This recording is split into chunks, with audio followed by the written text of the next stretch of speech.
How to work with a thermal imager from Testo in the maintenance of machines and mechanical components.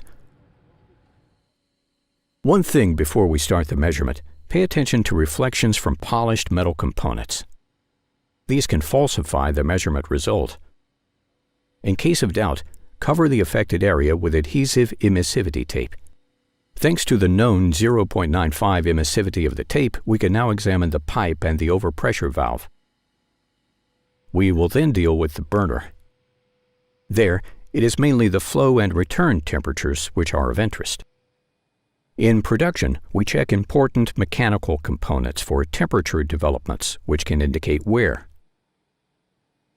This is often found in bearings or shafts, which is why we're taking a closer look at them now.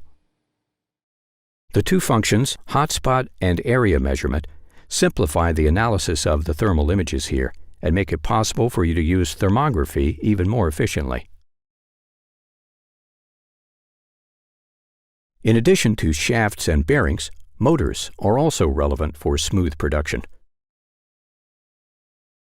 The danger areas of plants are often blocked by a protective grille. In contrast to imagers with a pistol design, the ergonomically constructed thermal imager Testo 885 with its rotating display and handle allows you to measure conveniently behind the grille. Here, just a quick glance whether the pipe is tight, and then you'll see how Testo thermal imagers can be used for quality assurance. With this measurement object, a roll of paper, it's all about guaranteeing uniform drying. Done. Now to document the results. You can use not only the free software Testo IR Soft, but also the Testo Thermography app to create a professional report and send it to your customer.